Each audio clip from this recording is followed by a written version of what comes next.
Glória a Deus. Vocês se lembram da palavra sobre redenção que eu dei alguns dias atrás? Amém? Eu queria corrigir no meu exemplo, ele teve uma falha e eu fui alertado a ela, graças a Deus, pelos pastores, colegas que vêm conversar e compartilhar. Eu queria corrigir um pouquinho o exemplo que eu dei ali de Judá e de Benjamim. Judá hoje, que era o pastor Werner, ele está em Pinhais, ministrando numa igreja lá em Pinhais, então eles não estão hoje aqui. E o pastor Marcos e a pastora Simone estão lá atrás, então o Benjamim também está lá para trás e eu estou sem os dois aqui na frente. Mas lembrando eles, sabe da história que eu tinha uma boa ideia? E aí eu achei que eu tinha uma terra, eu tinha tudo, só me faltava o dinheiro para plantar. E aí eu emprestei de Benjamim e ele me deu esse dinheiro, mas sob condições, e eu tive que hipotecar tudo que eu tinha, até minha família, para ele. E Judá, que era meu primo, ele tinha recusado o empréstimo, porque ele sabia que não era a hora. E eu insisti com Benjamim, ele me emprestou, e deu tudo errado na minha plantação, e eu perdi tudo e me tornei escravo de Benjamim. Eu coloquei depois no processo Benjamim como um paralelo para o inimigo das nossas almas, para o diabo. E está errado esse exemplo. Benjamim representa a lei de Deus, representa a justiça de Deus. O inimigo, ele está ali ao lado, não sei exatamente como explicar ele, se ele é o aproveitador da situação para nos subjugar e nos prejudicar, porque a lei de Deus diz: se você não andou na linha, você está você está escravo e você está em dívida em relação à justiça de Deus, se você não cumpre com a justiça de Deus. E Judá, sim, aí como exemplo do meu irmão, agora em Cristo Jesus, que veio me resgatar, ele é o Redentor nesse processo. Então, fazendo essa correção, já fazendo uma breve introdução para a palavra de hoje. Então, o Senhor Jesus, ele pagou a nossa dívida, que nós tínhamos não com o inimigo, mas com a justiça de Deus. E a justiça de Deus, ela diz: sem o derramamento de sangue, não há o perdão. Era necessário derramamento de sangue. Você encontra isso lá no livro de Hebreus, no capítulo 9. Então nós tínhamos uma dívida diante de Deus, e por causa da desonra, da nossa desobediência, por causa do simples fato de eu dizer: eu vou seguir o meu caminho, vou seguir a minha cabeça, vou tomar minhas próprias decisões, por causa disso eu estou debaixo de um juízo da justiça de Deus. E somente então o sangue de Jesus poderia pagar essa minha dívida diante de Deus. E hoje o inimigo perdeu o direito de acesso à minha vida, porque pelo sangue de Jesus, que nós estamos celebrando a nossa música, ele pagou essa dívida e cessou, e o inimigo não tem mais acesso para com a sua vida. Você pode dar uma glória a Deus?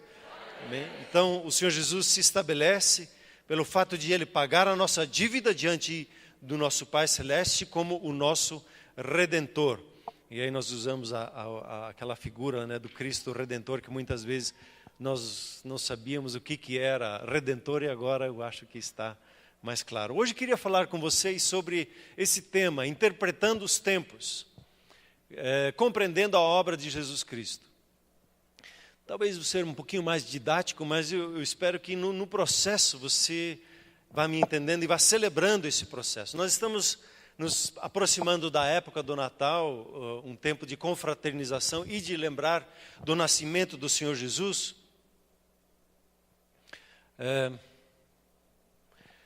Tudo bem, alguma coisa não, mas tudo bem.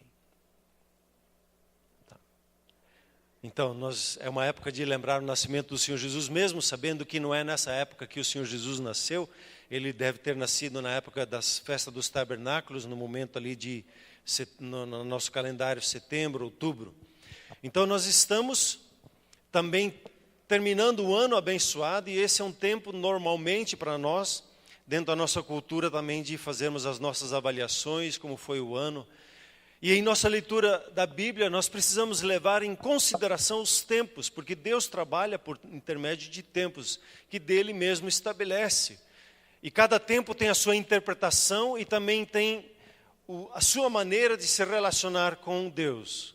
E se você misturar esses tempos, e isso está muito presente dentro da nossa leitura bíblica, nas nossas conversas, na maneira até como nós damos testemunhos, nós ficamos confusos e não entendemos muito bem as Escrituras e o momento de cada uma das coisas. Até na leitura da própria Escritura nós temos que ter claro os tempos que Deus estabeleceu para entender em cada tempo como essa Escritura se encaixa. Então nós vamos ver hoje 3 tempos, e eles descrevem, de certa forma, a história de cada um de nós. De alguma forma, nós passamos de tempo para outro tempo. E faz parte da nossa história. Se nós misturamos esses tempos, estamos às vezes no primeiro, às vezes no segundo, às vezes no terceiro, nós ficamos confundidos. E muitas vezes não sabemos como ler determinados textos. E para introduzir esse tempo, eu queria ler com vocês Gálatas, capítulo 4. Se você tem a sua Bíblia, leia na sua Bíblia. Se não tem, leia aqui comigo. Eu vou ler pausadamente cada versículo. Então diz assim: vindo à plenitude do tempo, Deus enviou o seu Filho, nascido de mulher e nascido sob a lei. Quando fala da plenitude do tempo, ele está falando de um tempo certo, quando se completou ou se preencheu o tempo que Deus havia estabelecido. Ele ficou pleno, ele se completou. Então, no momento certo, Deus enviou o seu Filho. Para você entender, até nas festas bíblicas, Jesus ele veio no tempo de tabernáculos, que era em setembro e outubro, exatamente na festa que celebra a manifestação da presença de Deus no meio do seu povo. E ele, como diz aqui o texto, ele nasceu de mulher, como todo ser humano, e isso é projeto assim de Deus, e é importante entender isso, até no processo do batismo a gente faz essa pergunta. E ele nasceu debaixo da lei, como todo ser humano da época do Senhor Jesus, que nascia debaixo da época do tempo da lei. Vamos seguindo, o próximo versículo. Aí o objetivo agora, para resgatar ou redimir os que estavam sob a lei, a fim de que recebêssemos a adoção de filhos. Então, qual é que é a razão da vinda? Aqui está dito que ele veio para redimir os que estavam subjugados à maldição da lei, por não cumprirem a lei. E a lei mantinha a humanidade debaixo da sua escravidão. E como eu falei antes no exemplo anterior, o ser humano estava escravizado pela lei, e o diabo usava dela para matar e acusar o ser humano, e andava dentro da legalidade, porque a Bíblia diz que quem peca, ele é digno da morte, ele está condenado à morte. O salário do pecado é a morte. E o Senhor Jesus então nos resgatou e tornou-se o nosso Redentor. Diga comigo, Redentor. Para que nós, como diz esse texto, recebêssemos a adoção de filhos. Todos são criaturas de Deus, criados conforme a imagem de Deus, mas nem todos são filhos.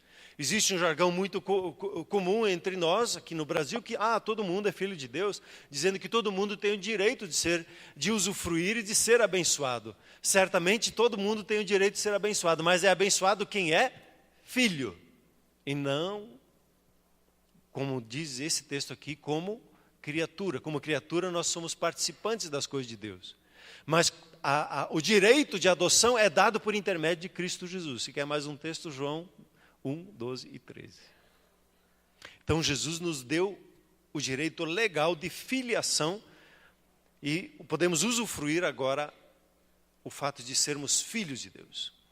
E seguindo, e porque vós sois filhos, enviou Deus ao nosso coração o Espírito do seu Filho que clama, Abba, Pai. O primeiro presente, a primeira bênção que é estabelecido sobre um filho, que ele recebe o Espírito do seu Pai, o Espírito Santo. E por sermos resgatados, comprados e justificados perante a lei, nos tornamos agora filhos, e como filhos recebemos a manifestação do Espírito Santo em nossas vidas, que havia se apartado do ser humano quando ele decidiu desobedecer. A glória de Deus que veio sobre nós agora por intermédio de Cristo Jesus, ela havia se separado do homem, e por causa disso o homem, ele morre. E agora quem crê em Jesus não morre, mesmo que fisicamente ele possa enfrentar a morte, mas não morre mais eternamente. E o Espírito Santo é a marca, o selo da filiação divina. E hoje nós temos então um relacionamento íntimo com Deus. E clamamos, Paizinho, como uma criança pequena o faz. Se eu tivesse hoje um filho, talvez a primeira palavra que eu ia ensinar esse filho é dizer Abba. Porque é a primeira palavra que uma criança diz para o seu pai quando ele fala, papai, ou paizinho, como é que a tua filha te chama, Renata? Papito? Papi, papi, né? Outro chama de papa, né? Tudo, cada um tem assim a sua maneira íntima de ser chamado por parte do seu pai. E Abba é a expressão de uma criança de colo que diz Abba. E Abba significa fonte. E o meu pai é a minha fonte de vida, né? Por intermédio dele que eu fui gerado no ventre da minha mãe. E assim em Jesus eu fui gerado, recebi a nova vida e tenho esse relacionamento íntimo agora. E isso é importante para entender os tempos. E aí segue o próximo, 7º versículo. De sorte que já não és escravo, porém filho. E sendo filho, também herdeiro por Deus. Então agora não somos mais escravizados debaixo da lei, mas agora nós usufruímos o relacionamento de pai para com filho, de filho para com o pai.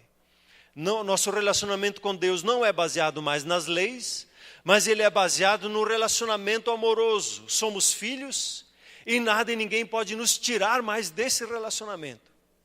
O seu filho deixa de ser filho se ele é desobediente? Sim ou não? Não, né? Ele continua sendo filho. E houve um tempo que nós éramos escravizados. E a própria lei de Deus nos colocava debaixo de um jugo. Precisávamos nos esforçar para sermos aprovados diante de Deus. E agora, como herdeiros, nós temos direito de acesso garantido às bênçãos de Deus em nossas vidas, não porque nós fazemos por merecer, mas simplesmente pelo fato de sermos filhos. Como os nossos filhos não ficam perguntando, pai, posso pegar o leite para fazer o meu Toddy? Não, ele tem livre acesso. Usufrui das bênçãos que o pai, ou a mãe, no caso, que conduz a casa, compartilha com ele. Agora os nossos pensamentos, eles estão voltados como os pensamentos do Senhor Jesus. O que agrada ao meu pai? E quando eu descubro o que agrada a ele, eu faço isso. Por prazer, por alegria, por honra, por reconhecimento, pela satisfação de ser filho. E como nós temos dito e temos proclamado aqui, nas 8 figuras que nós temos, procurando escrever o que é ser como Jesus é. Jesus, ele estaria louvando a Deus de todo o coração. Jesus está, como nós vamos ver mais adiante, ele está orando por nós. Como nós vamos ver, quando nós percebemos a presença de Jesus, é como se um abraço nos envolvesse. É como se nós percebêssemos que o Senhor Jesus, com os seus dons, ele nos serve e compartilha conosco o que ele tem. Ele senta conosco e nos ajuda nos nossos desafios. Ele se manifesta para nós como um amigo. Ele deu o melhor por nós, para que nós usufruíssemos uma bênção de Deus. E ele celebra conosco as nossas vitórias. Assim como ele é, nós podemos hoje ser e viver num relacionamento diferenciado. Isso para introduzir, então, os tempos.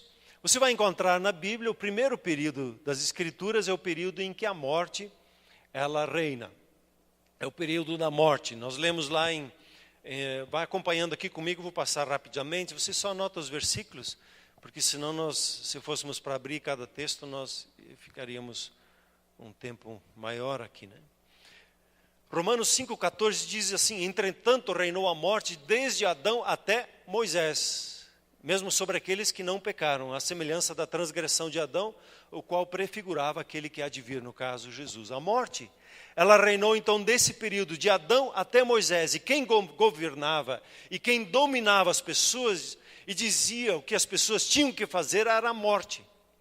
O ser humano, depois de sair do ambiente da presença de Deus, e como aprendi esses dias, o Éden não era somente um lugar, por isso que hoje não se acha o Éden como um lugar físico, ele era uma ambiência, um ambiente onde Deus estava, e Adão saiu dessa situação e ele entrou debaixo de uma gerência chamada morte. E os descendentes de Adão, então, eles sofriam, padeciam, morriam sem saber o porquê. E esse período era conhecido como um tempo em que as pessoas se matavam uns aos outros, querendo roubar um do outro o que eles conseguiam. Muitas vezes, os filmes de ação que nós temos por aí, eles transmitem isso. Morre-se 50, 100, 200, 300 pessoas num filme, e aí não dá nada, né? Se de repente começar a pensar que aquele que levou um tiro, ele era um pai de família, podia ser um pai de família, podia ser um parente seu. Não, mas é um filme. Não, mas estou falando de princípios, de valores. Parece que às vezes, e eu tinha isso, eu gostava de assistir esses filmes de ação, e quanto mais matava, o sangue escorria, né? Até que dei conta, o que é isso?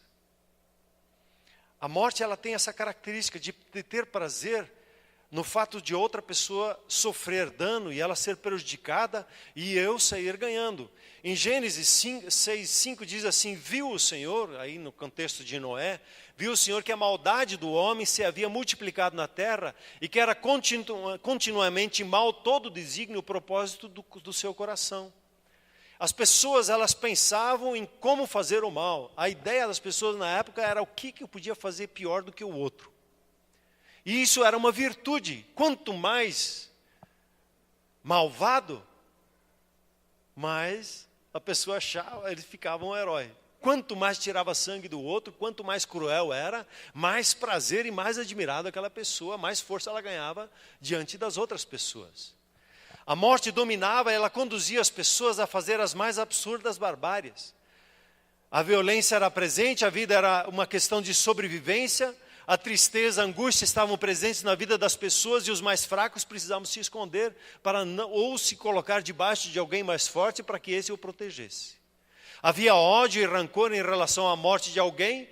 Se um matava um, como diz lá, como é que era o nome do Meleque lá, o Aimeleque, o Emelec, não? Como é que era?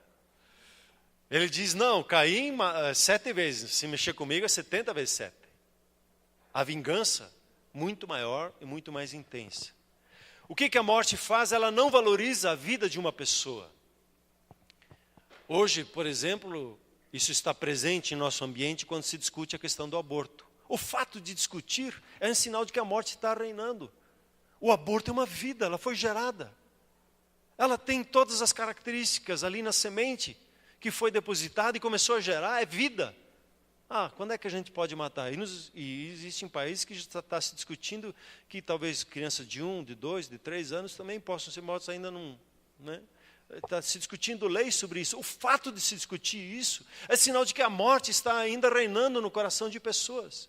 Hoje, quando nós vemos os noticiários do Estado Islâmico, é uma representação vívida desse período. Tem-se o prazer de matar, de degolar e mostrar no vídeo. E essa semana, 48 pessoas num ônibus se identificaram como cristãs e foram mortas, degoladas, porque se identificaram como cristãos. A maioria das pessoas que o Estado Islâmico está matando ali naquela região se identificam como cristãs. E os nossos irmãos em Cristo estão sendo mortos pelo fato de confessar a Jesus.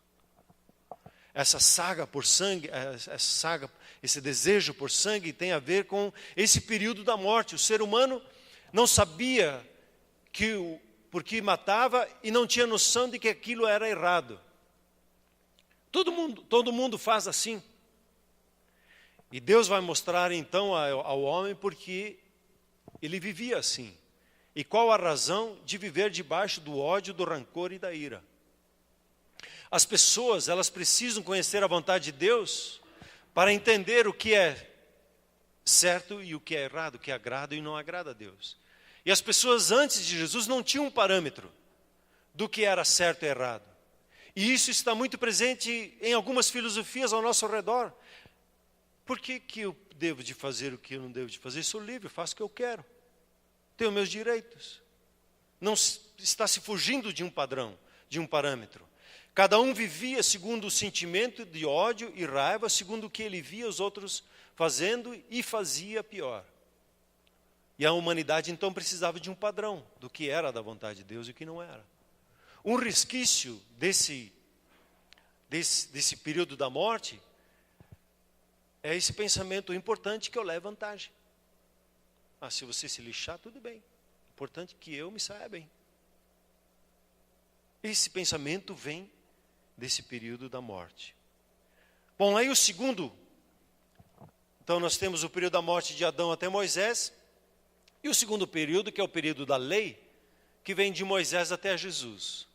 Moisés, ele é chamado então a introduzir a lei ao povo, mesmo que especificamente para o povo de Israel. Deus queria, por intermédio de Israel, estabelecer um modelo para que as nações pudessem copiar esse modelo e aprender desse modelo. Como muitas das leis que nós temos hoje, e até a organização do Estado em poder judiciário, legislativo e executivo, vem das Escrituras. A lei, ela joga luz agora sobre a humanidade e mostra a sua maldade e a incapacidade também de viver o projeto que Deus tinha. A lei, ela vem deflagrar e mostra para o homem como ele se afastou de Deus lá no princípio. E o homem usou de sua livre escolha e decidiu desobedecer a Deus e virar as costas para Deus e servir a um outro governo chamado a morte. E pelo fato do homem ter traçado o seu próprio destino, a lei veio mostrar onde exatamente o homem estava errando. Ela veio mostrar, essa é a vontade de Deus, colocar um padrão. Como que nós sabemos que existe um metro? Como nós sabemos o que é um centímetro? O que é um metro? Foi padronizado. Foi estabelecido um padrão. Isso mais ou menos, isso aqui não é mais ou menos, isso aqui é o metro. Tudo bem, então todo mundo vai comparando com esse metro aqui para saber exatamente a altura. Deus estabelece isso com a humanidade, estabelece um padrão e mostra quem agrada e quem não agrada a Deus. Veja aí, João 1,17 diz assim: porque a lei ela foi dada por intermédio de Moisés, e a graça e a verdade vieram por meio de Jesus Cristo. Por que Deus deu a lei?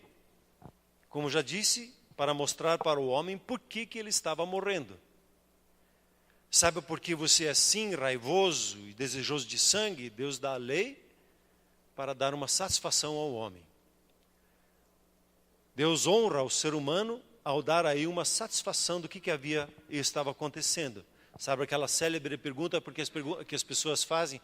Mas se Deus é amor, por que essas coisas estão acontecendo? Então Deus dá a resposta e mostra pelo padrão dele por quê. A lei, ela vem agora e diz, não matarás. Puxa, agora o homem sabe que isso ele não deve de fazer. A lei vem e diz, não adulterarás, não terás relacionamento fora do casamento. Opa, então quer dizer que eu preciso me comportar. Assim as pessoas ficaram sabendo que o que era e o que não era da vontade de Deus, e que Deus não queria que eles se matassem. A lei, ela revela para nós, então, a vontade de Deus. E as pessoas, como disse, vêm com essas perguntas, e a lei responde, por que as coisas ruins acontecem? Porque o ser humano se afastou de Deus, por isso que as coisas ruins acontecem às suas vidas. Por isso que ele mata, rouba e destrói uma vida, quer se aproveitar um do outro. Romanos 7,16 diz assim, ora, se eu faço o que não quero, consinto com a lei que ela é boa. Agora vem o padrão e eu começo a me colocar diante desse padrão e eu percebo que, puxa, há uma disparidade. Eu quero fazer o que é bom, mas eu não consigo. E é sobre isso que nós vamos falar um pouquinho agora. Se eu faço o que não desejo, eu admito que a lei é boa, mas eu quero ela, mas eu não consigo.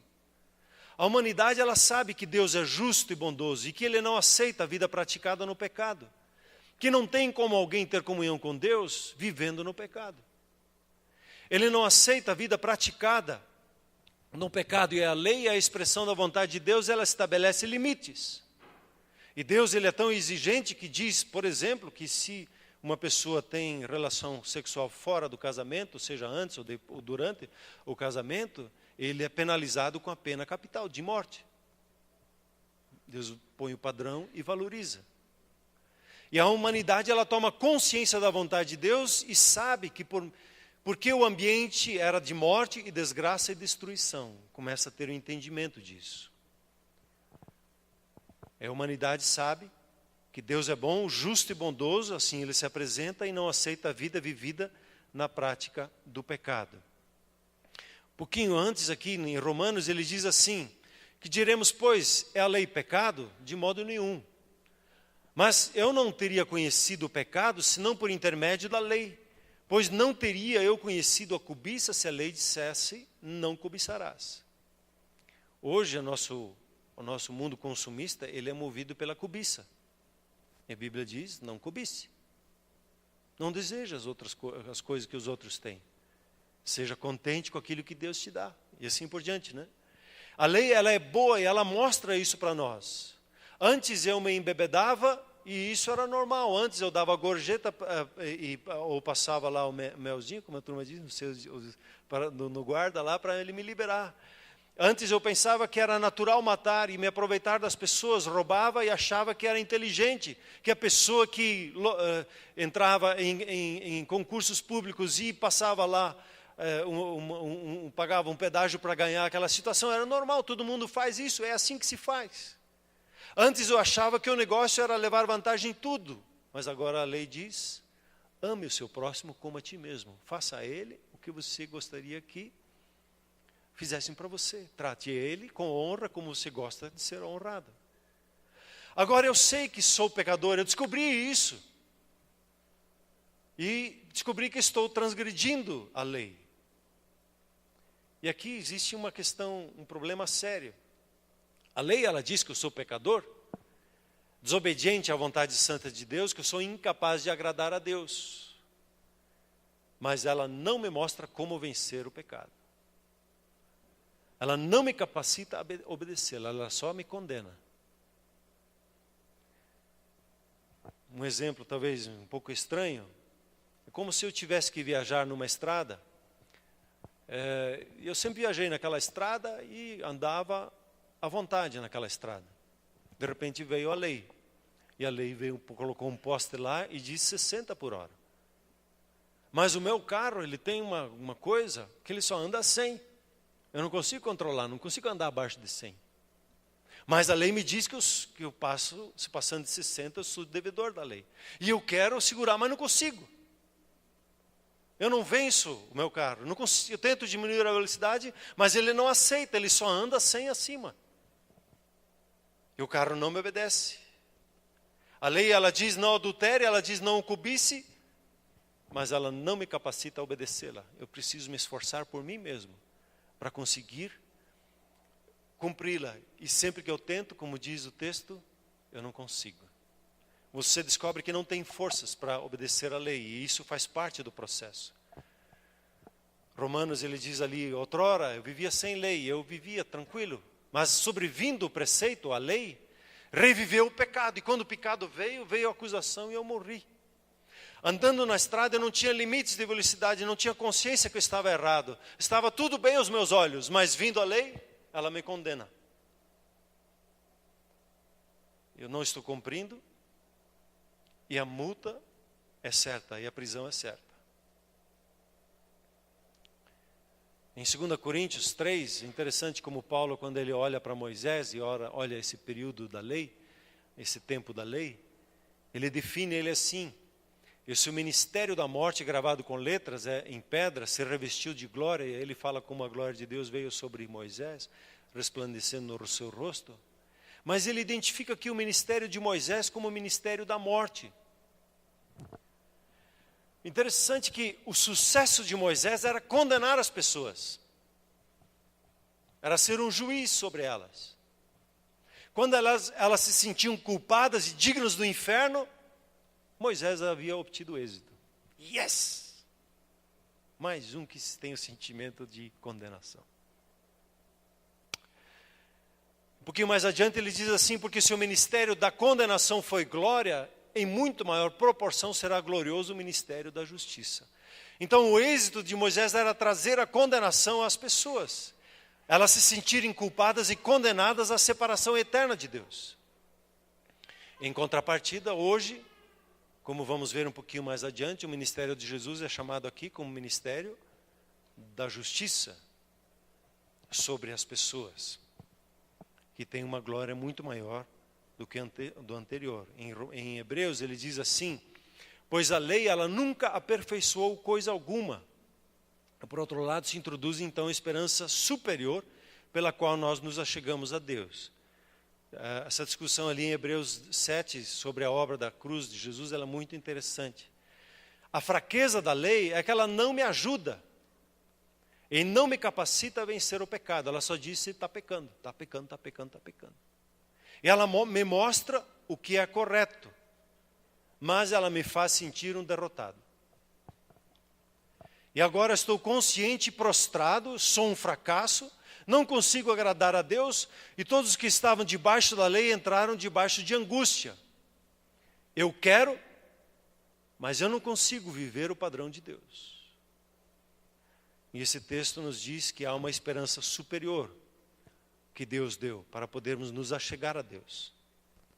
O caminho da lei nos leva à condenação diante de Deus, mas há um caminho agora superior a esse da lei. Romanos, voltando ali para Romanos, 7,14, ele diz ali, porque bem sabemos que a lei ela é espiritual, ela revela a vontade de Deus, ela é boa. Eu todavia sou carnal, vendido à escravidão do pecado, porque nem mesmo compreendo o meu próprio modo de agir, pois não faço o que prefiro, e sim o que eu detesto.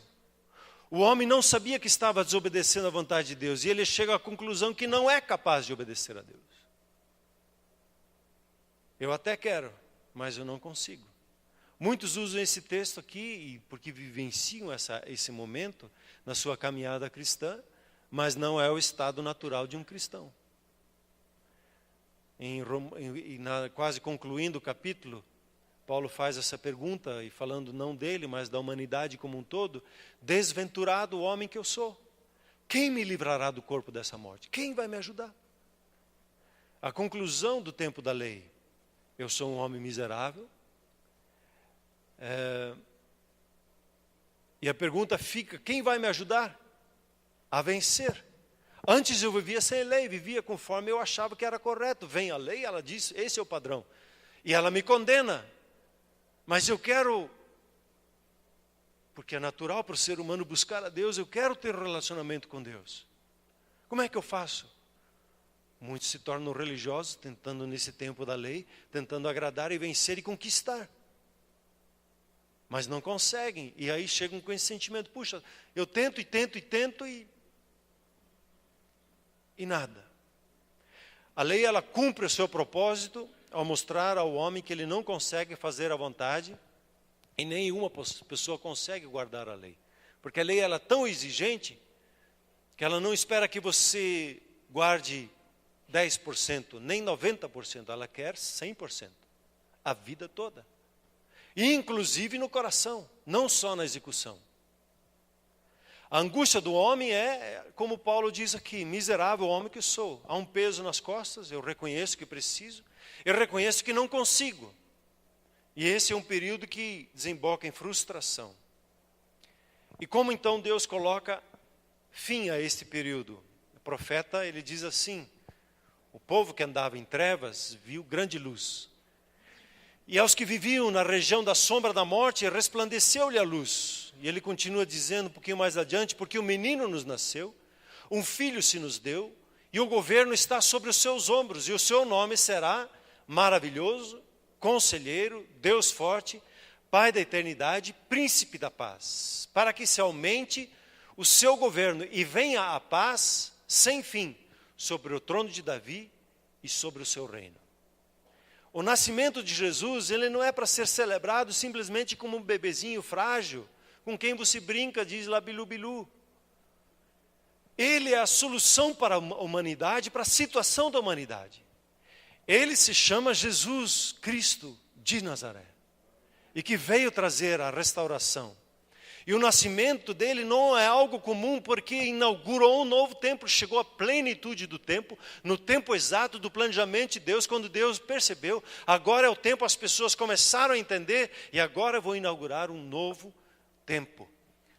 E sobre ele repousa o governo. E aí se inicia então o período da graça. Foi inaugurado esse período da graça, não mais agora debaixo da morte, nem mais debaixo da lei. E esse período é um período de relacionamento perfeito com Deus, de comunhão com Deus. Aqui fala-se de uma superior esperança que nos foi dada. Agora nós estamos debaixo da graça divina, debaixo do favor de Deus. Precisamos agora nos conscientizar de que estamos vivendo depois da cruz, depois da obra de Cristo Jesus na cruz. E esse período ele tem uma característica própria, ele é muito diferente depois de Cristo do que antes de Cristo. E nós temos algumas confusões, inclusive aqui no Brasil, na igreja evangélica brasileira, porque ela mistura o tempo da lei com o tempo da graça. Alguns textos da Bíblia, do tempo da morte e da lei, elas não têm mais aplicação para nós como eles estão colocados ali. Eu preciso agora reinterpretá-los como o Novo Testamento faz. Esses textos, por exemplo, um texto clássico que é mostrado de exemplo, é esse exemplo aqui do Salmo 32:1. Bem-aventurado aquele cuja iniquidade é perdoada, cujo pecado é coberto. Esse texto não nos pertence mais, esse final. O nosso pecado não é coberto. O nosso pecado, ele é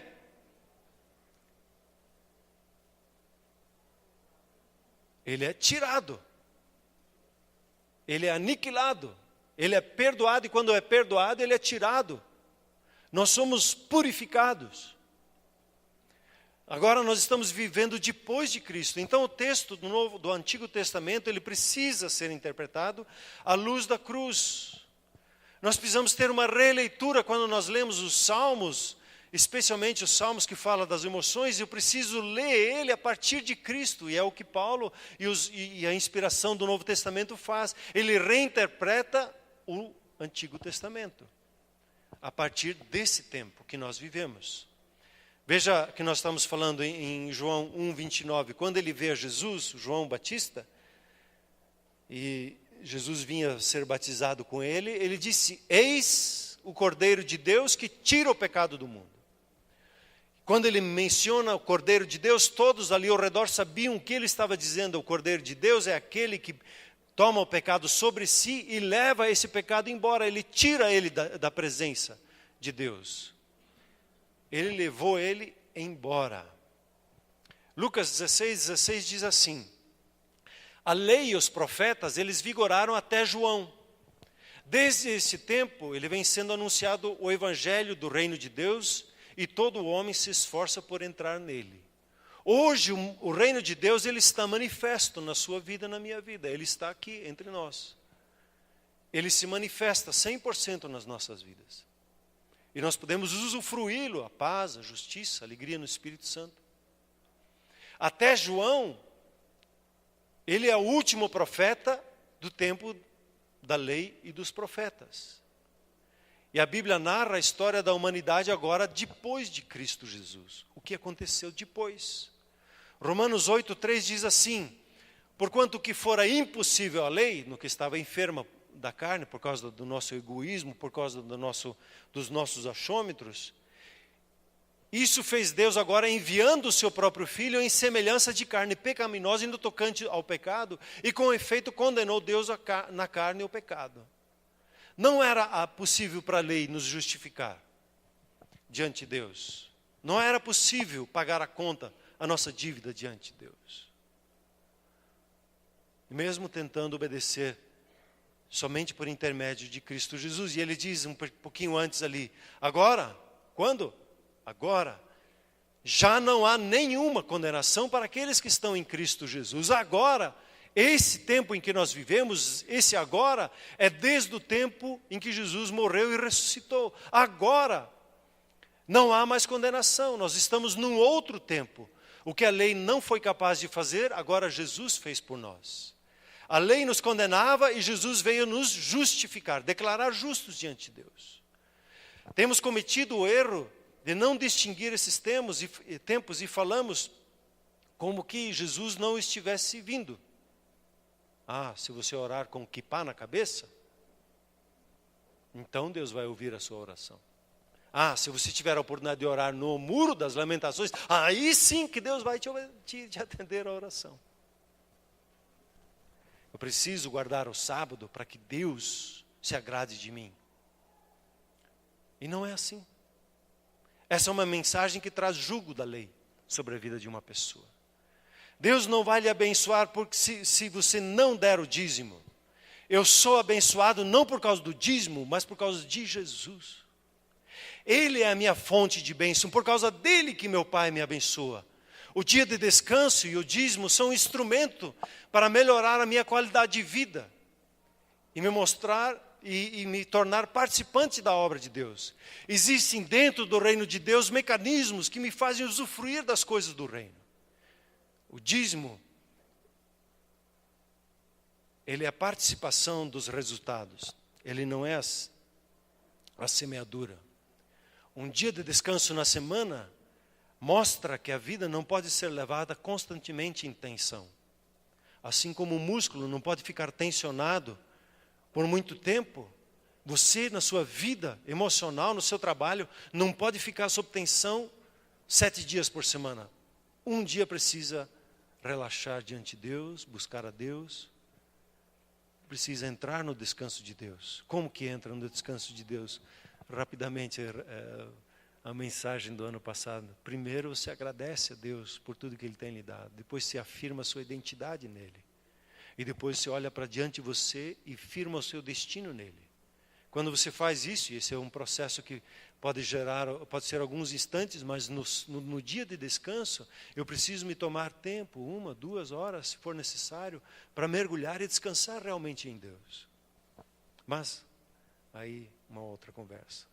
Gálatas 2,16, ele diz assim: sabendo, contudo, que o homem não é justificado pelas obras da lei, e sim mediante a fé em Cristo Jesus. Sabemos, isso fala de revelação, fala de algo que Deus testifica no nosso coração. Ninguém se torna justo diante de Deus por fazer obras, somente mediante a fé em Cristo Jesus. E pela prática da lei, ninguém vai ser justificado diante de Deus. Ninguém merece ser abençoado pelo esforço. Ninguém vai estar pronto para ser batizado. Ninguém vai estar apto para poder chegar diante de Deus agora. Deus, eu estou pronto para lhe servir.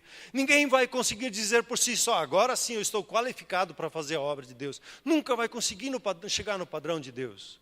Mas em Cristo Jesus, você pode usufruir de todas essas coisas e participar da obra de Deus.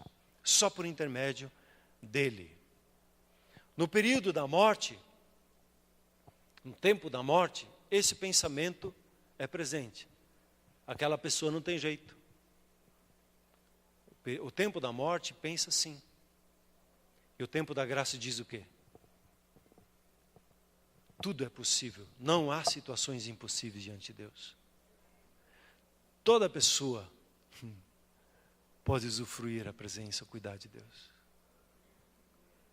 A informação que eu tenho, não sei se ela é correta, mas na época que meu padrasto, ele nos seus mais de 80 anos, teve pancreatites,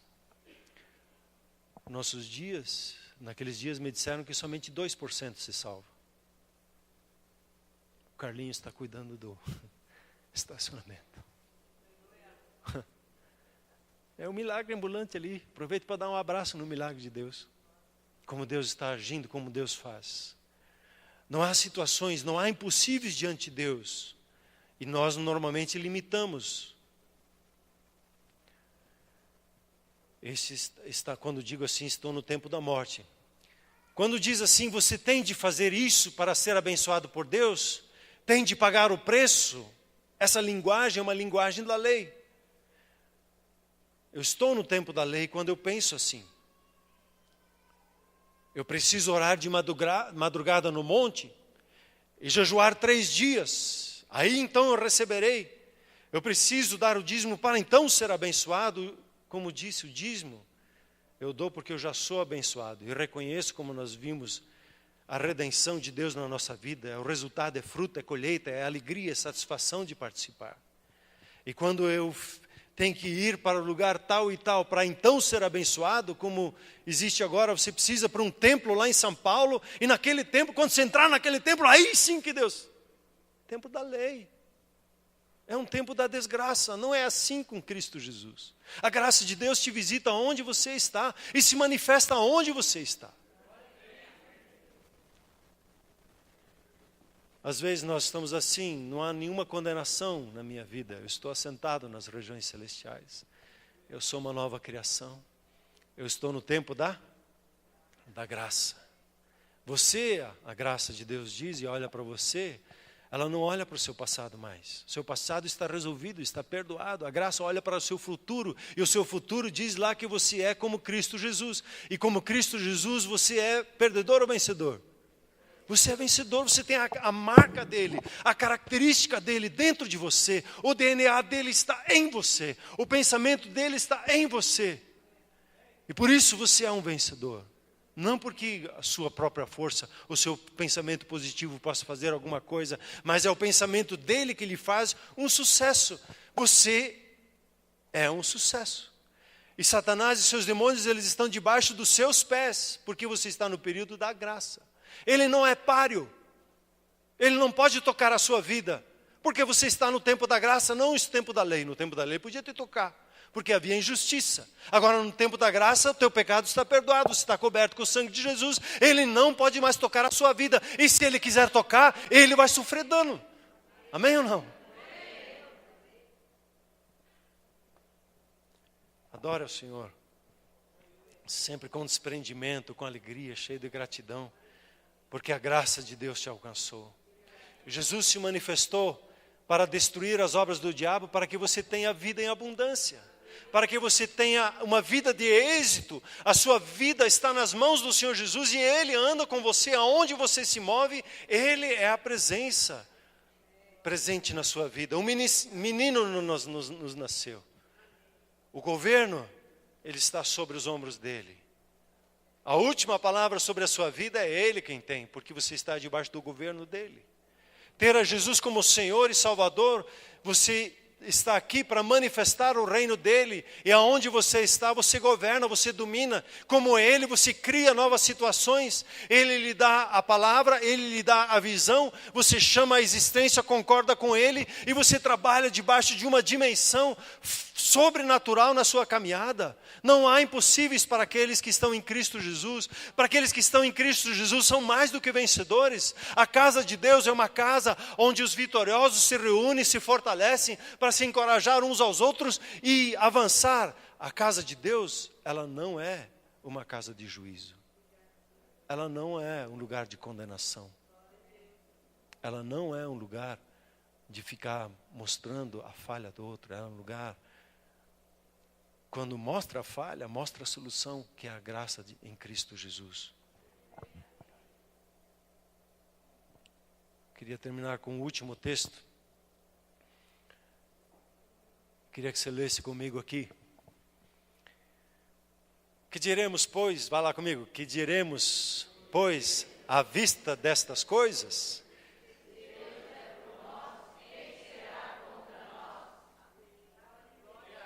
Diga, Deus é comigo. Diga comigo, Deus é a meu favor. Deus é a favor da minha família. Se Deus é por nós, você acha que um principado pode se levantar contra você?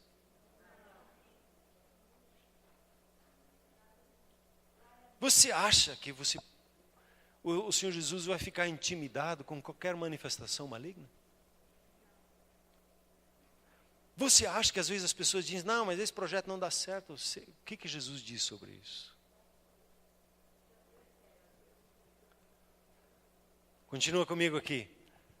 Aquele, o seu próprio Filho, antes por todos nós o entregou, porventura não nos dará graciosamente com Ele todas as coisas? Paulo diz em outro texto, tudo é vosso. E vós sois de Cristo, e Cristo é de Deus.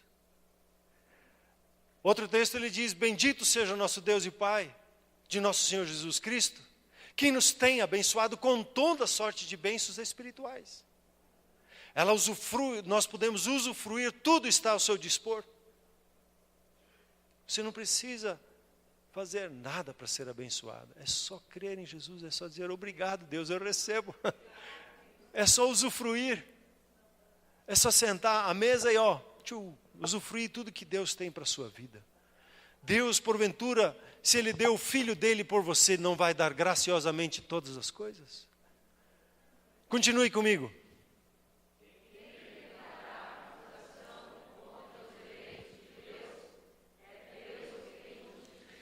O diabo lá, ele tenta acusar. Mas... E Deus diz, não, mas já está pago. Mas ele fez a coisa errada. Não, mas Jesus já pagou por ele. Aleluia. Continue comigo. Nos condenará? É Cristo Jesus que morreu, ou antes que ressuscitou, o qual está à direita de Deus, também intercede por nós. Esse texto parece um pouquinho estranho ali, mas a pergunta é, quem vai nos condenar? Puxa, mas Cristo está intercedendo por nós. Você tem uma condenação pendente, você não pode dizer, mas eu caprichei, eu tentei, eu me esforcei, eu fiz tudo o que eu podia. Não, não vale nada isso. É só dizer, Jesus morreu por mim na cruz. É só isso que precisa. Não tem condenação sobre a sua vida. Continue comigo. Quem nos separará do amor de Cristo? Será a tribulação, ou angústia, ou perseguição, ou fome, ou nudez, ou perigo, ou espada? Como está escrito, por amor de ti somos entregues à morte o dia todo. Fomos considerados como ovelhas para o matadouro. E em todas estas coisas, porém, somos mais que vencedores, por meio daquele que nos amou. Porque eu estou bem certo de que nem a morte, nem a vida, nem os anjos, nem os principados, nem as coisas do presente, nem as do porvir, nem os poderes... Desculpa. Nem a altura, nem a profundidade, nem qualquer outra criatura poderá separar-nos do amor de Deus que está em Cristo Jesus, nosso Senhor. Amém? Dá uma salva de palmas. Exalte ao Senhor, diga obrigado, Deus.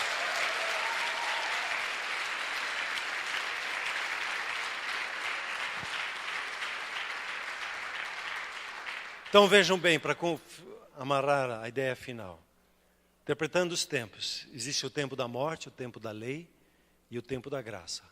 O tempo da morte de Adão até Moisés, o tempo da lei de Moisés até Jesus e o tempo da graça de Jesus até o dia de hoje. Agora, em qual tempo você vive espiritualmente? Tempo da graça. O tempo da morte, eu fiz uma anotação para mim, talvez se... O tempo da morte era assim. Por que eu devo fazer isso? Eu faço o que eu quero. Eu não devo satisfação a ninguém. Esse é o tempo da morte. Por que eu devo de me abster sexualmente? O tempo da morte pensa assim. O tempo da lei, eu preciso obedecer a Deus para que Ele me abençoe. Quer dizer, eu penso assim, eu me abstenho sexualmente para ser abençoado. A graça, ela diz assim, eu me alegro em fazer a vontade de Deus, pois ela é minha satisfação. A minha satisfação é honrar o meu Pai celeste. Então eu penso assim, eu quero honrar ao meu Deus com a minha vida sexual dentro do padrão dele. Eu não faço por obrigação, eu faço por satisfação. Eu entendi o amor dele pela minha vida e o cuidado dele. Eu estou hoje num relacionamento de amor para com ele. E eu quero te convidar a você entrar nesse tempo da graça de Deus sobre a sua vida.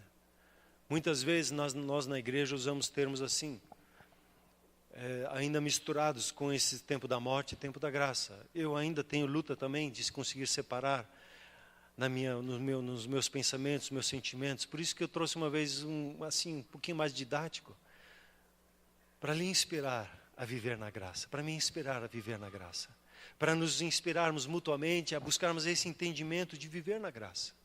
Eu e você não precisamos ficar procurando problema na vida de ninguém, não precisamos consertar a vida de ninguém, só precisamos amar as pessoas como nós somos amados em Cristo Jesus. Independente do que fizeram ou não fizeram, todos têm jeito, todos podem usufruir a graça, e mesmo a Bíblia diz, onde o pecado abundou, a graça superabundou, não há situações impossíveis. É só você chegar, é só receber, é só usufruir. Quem vive da graça, transmite graça. Eu quero te incentivar a esse tempo, a viver debaixo da graça, nesse entendimento de usufruir a graça de Deus. e vivenciar isso nos seus relacionamentos. Quando você pega, por exemplo, na educação, o seu filho errando, não condene ele, compreenda ele. Porque eu era assim também, você também era assim, tinha dificuldade de obedecer. Mas converse com ele, compartilhe com ele, ensine da graça, compartilhe o amor, compartilhe a graça para que ele possa vencer e superar as suas dificuldades. Tem um sobrinho com seus 5 anos, a mãe tentava educar ele, conversar com ele esses dias, e ela dizia para ele assim: meu filho, você só precisa obedecer. Não precisa fazer mais nada, é só obedecer o que eu te digo. E esse menino olhou para a mãe: mãe, mas é tão difícil para mim.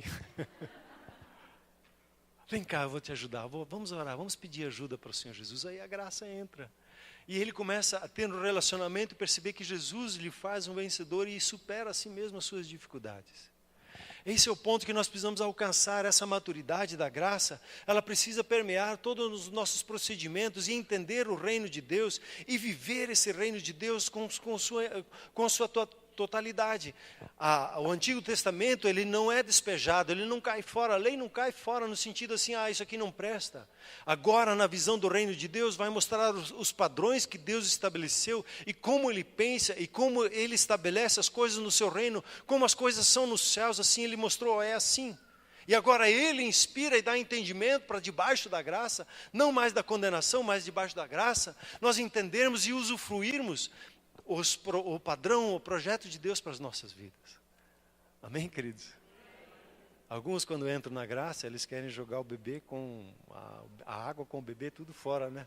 Não, a graça ela tem a totalidade das escrituras na mão, não é só o Novo Testamento, é toda a escritura que nos ensina os padrões, o projeto de Deus para as nossas vidas. Amém, queridos? Vamos nos colocar em pé, por gentileza.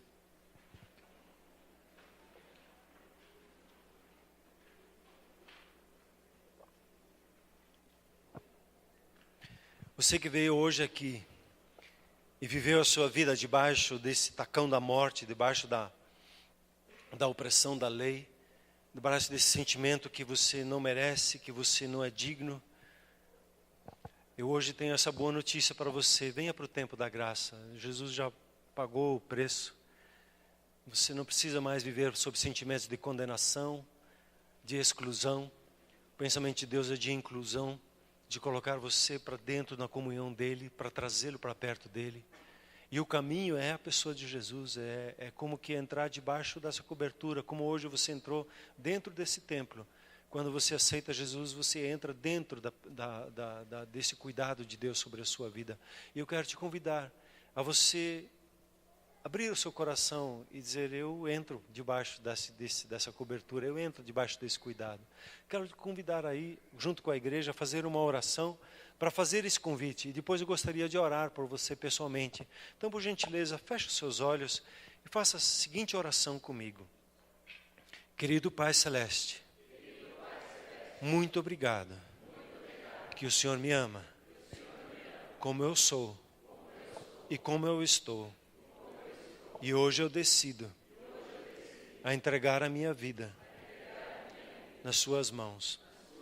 Eu quero sair desse tempo da morte. Eu quero sair do tempo da lei. Eu quero entrar no tempo da graça e usufruir a sua bênção.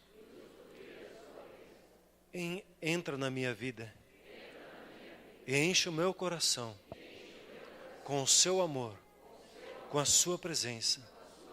E eu quero andar com o Senhor todos os dias da minha vida. Amém. Obrigado, Senhor, que nós temos esse privilégio de viver nesse tempo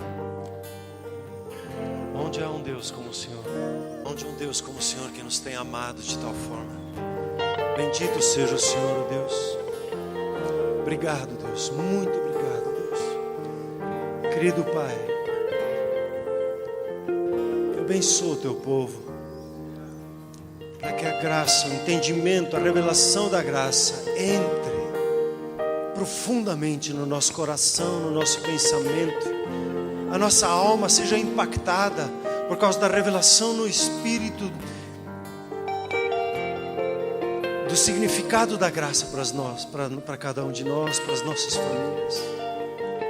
Senhor, leva-nos a esse novo patamar que o Senhor estabeleceu para nós, vivermos e usufruirmos, ó Deus, eu peço em nome de Jesus. Sim, ó Deus, declaro sobre o seu povo, mente aberta, coração aberto, olhos abertos, ouvidos abertos, visão aberta, para perceber a graça e usufruir dela e transmiti-la. Oh Deus, obrigado, Deus, muito obrigado por esses dias que se apresentam como os dias da época do Natal. E eu oro a Deus que os nossos olhos sejam marcados pela revelação da graça em Cristo Jesus. Oh Deus, muito obrigado, bendito seja o seu nome, em nome de Jesus. Amém, queridos? Que a graça e a paz do nosso Senhor Jesus se multipliquem em nossas vidas.